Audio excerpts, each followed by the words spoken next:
Ayyoub Bouaddi just had a breakout season at Lille. His performances have attracted a lot of attention from bigger clubs, namely Man City, who seems to be in the absolute pole position to sign him for no less than £85 million. That is 100 million euros. 100 million euros is the kind of fee you would normally expect for a generational talent. So why Bouaddi? Let's begin by looking at the stats. Bouaddi is a defensively focused midfielder, but despite that, he only provides 4.71 defensive contributions in a full 90. Nico Gonzalez, Rodri and Elliot Anderson are in the range of 11 to 14 for comparison. That is a drastic drop, but it is not everything either. He is an elite duel winner. Whether that will carry over to the physical Premier League is hard to say, but it does show he can hold his own against physical midfields. That said, his defensive contributions are an immediate red flag for anyone planning to play him in the 6. So that begs the question, however, how does Bouaddi boast such good possession-winning numbers when his defensive contributions are so low? Purely from looking at the statistics, he does not tackle at an elite level, he does not make interceptions, he doesn't block shots, or win possession in the final third.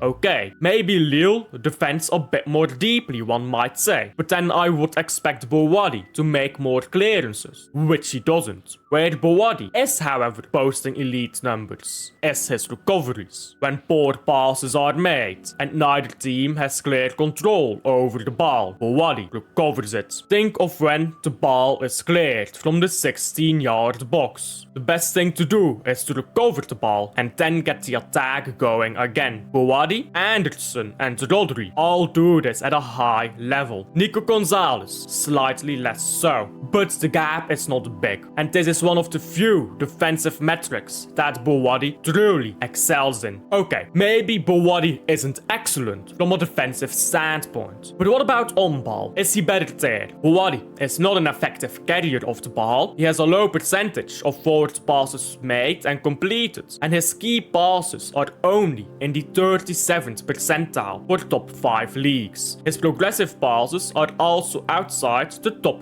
50%. This is probably a good moment to mention that I have not watched much of Bouaddi. The only games I have seen of his are in the World Cup, but I do think I understand a part of the reason why he is rated so highly. He has got elite dribbling numbers. Dribbling is the ability that I find most misunderstood in football. People assume that every dribble completed is a successful dribble. It isn't. A successful dribble must accomplish one of 3 things. Slow down the game when your team is under pressure. Progress the ball up the pitch, either through means of opening a passing lane and then passing, or by simply carrying the ball, or lead to direct output. One can make a lot of completed dribbles in the final third, but accomplish nothing with them. Bouaddi does not provide the latter two, and the former does not show itself in statistics, which is the only thing I can base myself off. That is not to bash Bouaddi. He clearly has a dribbling ability that deserves to be commended,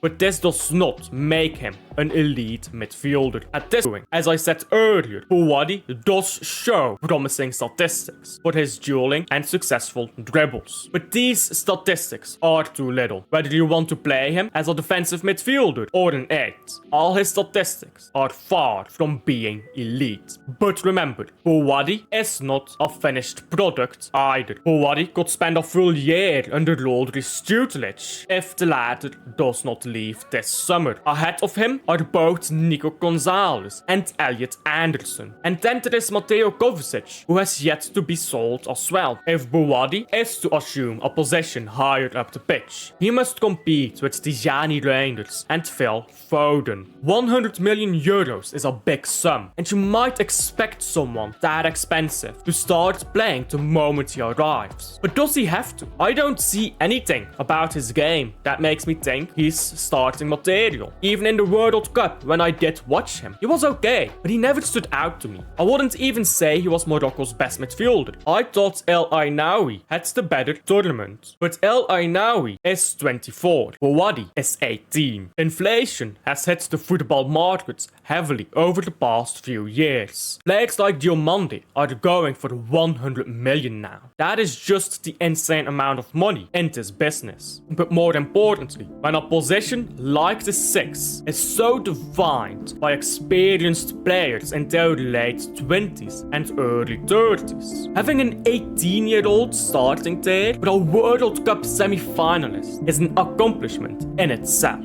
Who says that buying a player for a lot of money means he has to be the main player right away? Bouaddi has years of time to develop into a complete profile. Is that my honest opinion though? Or am I just rationalizing to myself? To be completely honest with you, I don't know. I did not hear a lot about Bouaddi until the end of the season. I haven't watched a single game of his at Lille, and what I did see from him was okay, I guess. Nothing too spectacular.